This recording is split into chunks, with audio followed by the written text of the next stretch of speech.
जय भीम, नमो बुद्धाय। आपको पता होगा कि हमारे देश में एक धर्मराज हुए हैं। उनका नाम था धर्मराज युधिष्ठिर।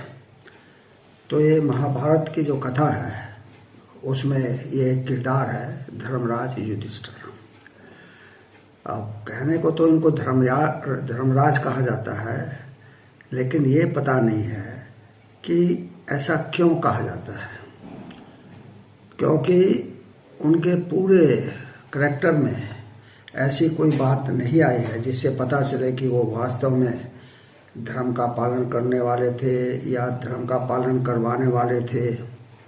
हाँ, ये जरूर मालूम होता है कि वो बहुत बड़े जुआरी थे और एक बार वो अपने चचेरे भाइयों कौरवों के साथ जुआ खेलने बैठे, तो जुए में वो अपना सब कुछ हार गए।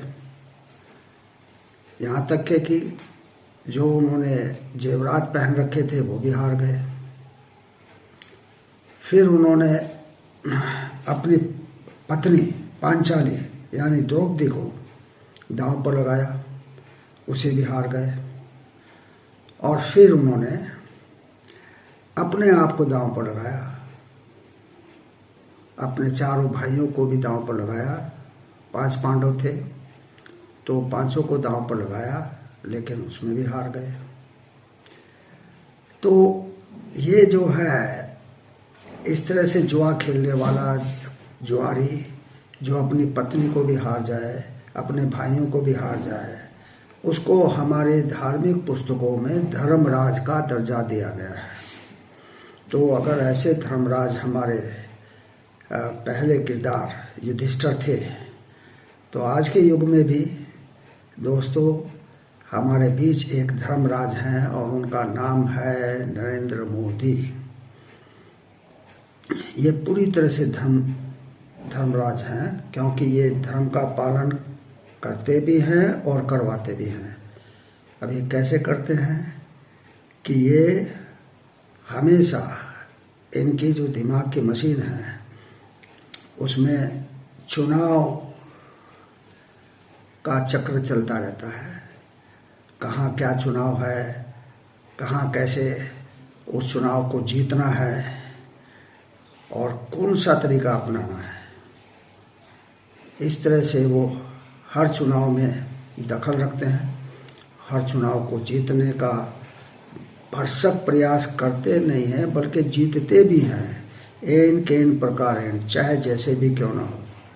तो अब धर्मराज हैं तो इसलिए उनको कोई दोष तो लगता नहीं। अब हमारे धर्मराज मोदी जी जो हैं, अब देखिए उनको सबका पता है कि कौन से दल में किस आदमी की क्या कीमत है और उसे कैसे अपने दल में शामिल किया जा सकता है। अब जो हमारे धर्मराज मोदी हैं वो कौरवों के सामने गिड़गिड़ाते नहीं हैं, बल्कि छीन लेते हैं, सत्ता छीन लेते हैं। और वो कैसे छीनते हैं कि उनके पास अपनी फौज तो कोई है नहीं। जैसे महाभारत में कहा गया कि भगवान श्री कृष्ण ने पांडवों का साथ दिया। अब यहाँ तो कोई ऐसा है नहीं जो इनका साथ दे, तो अब ये क्या करते हैं कि हर एक दल से नगीना ढूंढ कर लाते हैं और उनको अपने दल में शामिल कर लेते हैं। ज़्यादातर 90% ऐसे लोग इनके दल में हैं जो अच्छे अच्छे पदों पर हैं, यानी कि मिनिस्टर्स हैं, और वो सब कांग्रेस से लाए गए हैं। तो ये जो चीज़ है धर्म का पालन करना, ये धर्म का पालन ही है, क्योंकि राजनीतिक धर्म का पालन है। राजनीति में भी एक धर्म होता है, और धर्म क्या होता है कि दूसरे को पछाड़ो आप दूसरे को पछाड़ोगे कैसे कि भाई उनके लोगों को ही अपने में शामिल करो। जैसे रामायण में कहा गया है कि भाई रावण के भाई विभीषण को श्री राम ने अपने साथ शामिल कर लिया और उसकी सहायता से, उसकी मदद से, उसकी सलाह से रावण का वध कर दिया। तो धर्म का पालन पूरी तरह से करते हैं हमारे धर्मराज मोदी जी। उन्होंने देखे कांग्रेस के कितने कितने दिग्गज लोगों को पटा लिया। भाई ज्योतिरादित्य सिंधिया को पटा लिया। इसके अलावा जो है मिलिंद देवड़ा के पुत्र को भी पटा लिया। इसके अलावा और भी कई लोग हैं, जैसे कि अशोक चौहान है महाराष्ट्र के, उनको भी पटा लिया, उनको भी अपने खेमे में ले आए। अब जो है क्यास ये लगाया जा रहा है कि मध्य प्रदेश के जो क्षत्रप थे, अभी भी क्षत्रप कहा जाए या नहीं कहा जाए इसके बारे में संशय है, कमलनाथ, उनको भी अपने पाले में यानी कि अपनी सेना में शामिल करने की पूरी तैयारी हो रही है और वो जल्द ही इसमें शामिल हो जाएंगे, यानी कि उनके दल में शामिल हो जाएंगे। अब आज जो धर्मराज हैं वो चुनाव लड़ते हैं और चुनाव में क्या है कि भाई उनका भी एक दल है भाजपा। अब भाजपा को जीत कैसे दिलाएं, अब इसके लिए भी उन्होंने तरीका ढूंढ निकाला है। तरीका ये है कि भाई चुनाव होते रहेंगे, कोई बात नहीं है। हाँ, उनकी अपनी पार्टी के दिग्गजों को उन्होंने हटा दिया, उनको अंधेरे कुएं में धकेल दिया और वो छू भी नहीं कर पाए। क्यों? क्योंकि इन्हें पता है कि चुनाव कैसे जीता जाए। इन्हें चुनाव जीतने के लिए वोट काफ़ी नहीं है, जनता दे या ना दे इससे कोई फर्क नहीं पड़ता है, लेकिन वोट काउंट करने वाली जो मशीन है ईवीएम, आधुनिक युग में अंग्रेजी चलती है। पहले महाभारत काल में शायद संस्कृत चलती होगी, लेकिन अब अंग्रेजी का ज़माना है, तो ईवीएम इलेक्ट्रॉनिक वोटिंग मशीन, और उसके साथ एक वीवीपैट भी लगा दिया गया, जिससे लोगों को बताया जा सके देखो तुमने इस बटन पर अंगूठा रखा या उंगली रखी, दबाया, और ये तुम्हारा जो है जिसको तुम वोट देना चाह रहे हो तो ये चिन्ह है, वोटर संतुष्ट कि भाई हाँ यही है। लेकिन ये जो दिखाया जा रहा है और वोट दरअसल में उनका मत जो है कहाँ गया इसका तो उसे पता चलता नहीं है। अब वो ऐसी व्यवस्था उसमें कर दी गई ईवीएम में कि आप कहीं पर भी वोट डालिए जाएगा वो भाजपा में, और भाजपा इसी तरह जीत जाती है क्योंकि उसमें प्रोग्राम ऐसे किए गए हैं। धर्मराज ने अपने 4 वरिष्ठ मंत्रियों को, आजकल मंत्री ही कहा जाएगा क्योंकि उस समय भी मंत्री हुआ करते थे या सेनापति हुआ करते थे, तो अपने 4 वरिष्ठ मंत्रियों को यानी निदेशकों को उन्होंने BEL भारत इलेक्ट्रॉनिक लिमिटेड में लगा दिया। वहीं पर प्रोग्रामिंग होती है, वहीं पर ये वीवीपैट वगैरह का जो है सिस्टम लगाया जाता है। तो अब इसी वजह से हमारे धर्मराज को पता है कि जनता तो वोट मुझे देगी नहीं, क्योंकि मैंने जनता के लिए कुछ करा नहीं। अब जीत मुझे चाहिए, सत्ता मुझे चाहिए, सिंहासन मुझे चाहिए, तो इसके लिए क्या होगा कि इसके लिए ईवीएम का सहारा लिया जाएगा। और इसके लिए जो है उन्होंने अपने 4 दिग्गज लोगों को उस कंपनी में निदेशक लगा दिया, यानी कि कर्ता धर्ता लगा दिया, कमांडर लगा दिया, जो ये मशीन बनाते हैं, ये पूरा सिस्टम उसमें लोड करते हैं। तो अब देखा हमारे धर्मराज को सब चीज़ पता है, धर्म का पालन पूरी तरह करते हैं। क्योंकि अब उनने कहा था कि भाई हम रामलला का मंदिर बनाएंगे, तो उन्होंने मंदिर बनाया और फिर मंदिर बनाने के बाद वो रामलला की उंगली पकड़ करके उस मंदिर में बैठाने के लिए लेकर के भी गए, ये दिखाने के लिए कि देखो हम राम को लाए हैं। अगर हम राम को लाए हैं तो तुम्हारा भी तो फर्ज बनता है, लोगों तुम्हारा भी तो फर्ज बनता है वोट देने वालों कि तुम हमें तो वोट दो, हमें भी वोट दो, क्योंकि हम राम को लाए हैं। तो इस तरह से जो है हमारे धर्मराज हर चीज़ का जो है सटीक निर्णय लेते हैं। उन्होंने कहा था कि हम JNK जम्मू कश्मीर राज्य से 370 की धारा हटा देंगे। उन्होंने हटाई, कोई चुन कर पाया नहीं, क्योंकि अब जो धर्मराज हैं वो ऐसे गिड़गिड़ाने वाले धर्मराज नहीं हैं, सॉलिड धर्मराज हैं। उनके पास अपनी पूरी सेना है, अपने ऐसे ऐसे दिग्गज लोग हैं जो उनके आज्ञा का पालन करने के लिए हमेशा तैयार रहते हैं। तो उन लोगों ने JNK में इतनी फौज भेज दी, यानी कि सैनिक भेज दिए कि एक के पीछे एक खड़ा रहे, कोई छू ना करे। 370 हटा दिया, ठीक है ना। अब आप देखिए कि उनका एक और करिश्मा है कि 2014 में सिंहासन पर बैठने के बाद 2019 में उनको लगा कि भाई अब तो नया डावाडोल है, क्या करा जाए, कैसे जीत हासिल किया जाए, कैसे सिंहासन तक पुनः पहुंचा जाए। तो उन्होंने अपने ही सैनिकों को एक षड्यंत्र के तहत मरवा दिया।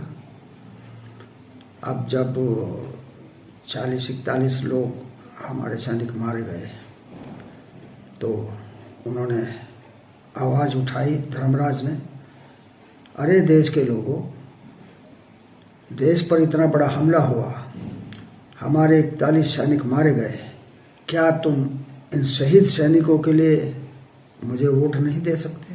यानी कि उन शहीद जो है सैनिकों के नाम पर अपना वोट नहीं डाल सकते। अब उनके नाम पर वोट डालने का मतलब है कि मुझे वोट देना, अपना समर्थन देना। तो बहुत पहले से भी ज़्यादा अधिक मतों से जीत गए।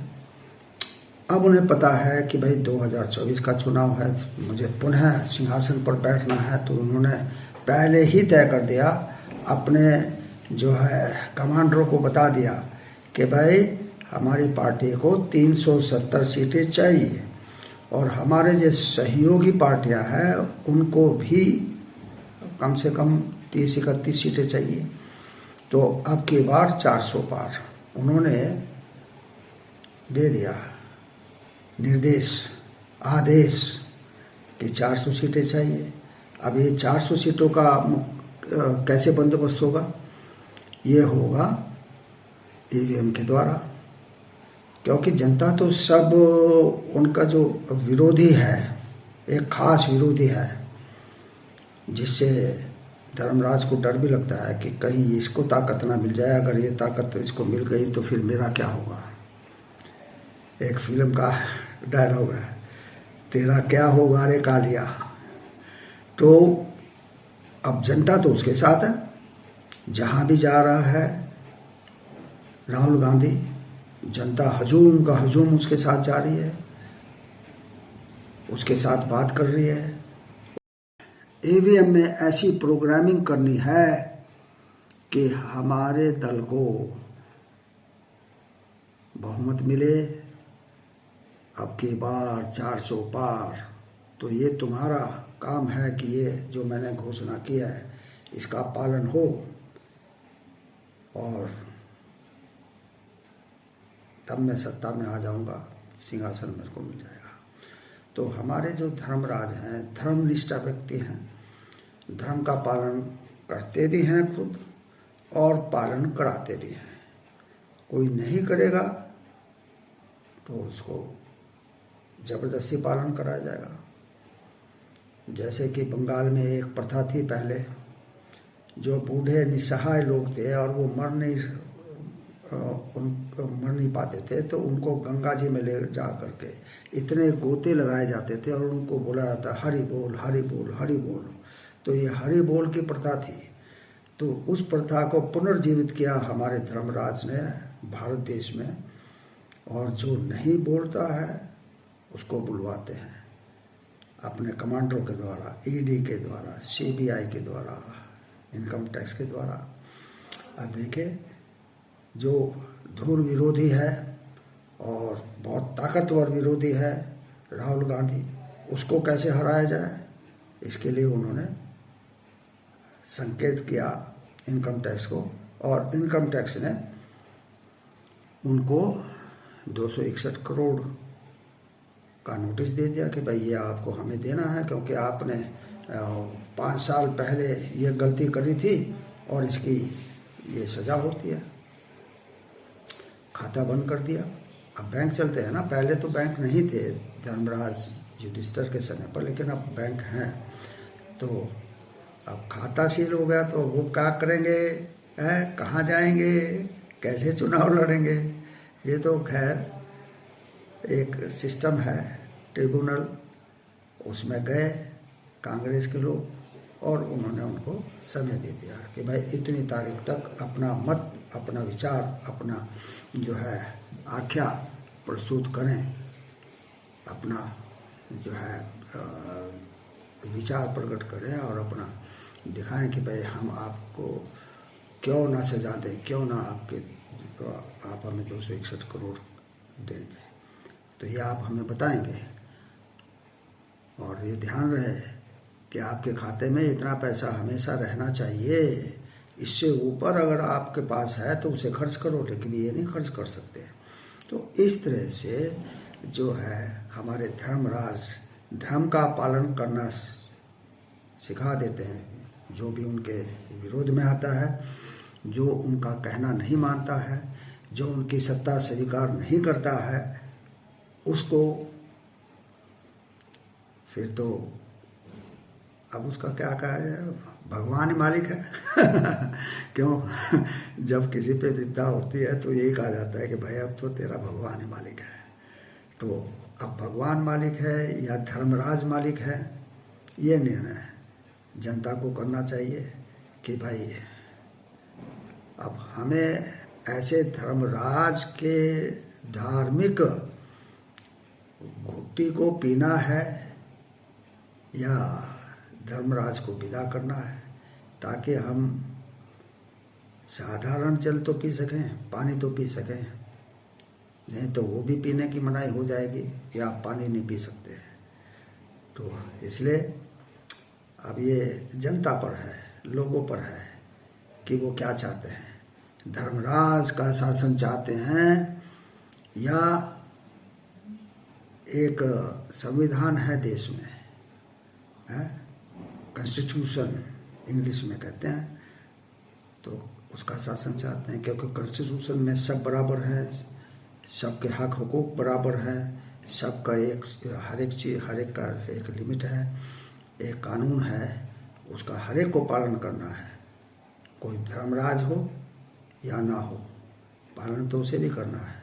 तो ऐसा शासन चाहते हैं जो नीतियों का शासन हो, जो कानून का शासन हो, जो जीवन को सरल बनाने का शासन हो, या ऐसा शासन चाहते हैं जो धर्मराज का शासन हो। भाई धर्म तो मानना ही पड़ेगा, क्योंकि मैं धर्मराज हूँ और मेरा जो हुक्म है वो ही धर्म है। जय भीम, नमो बुद्धाय।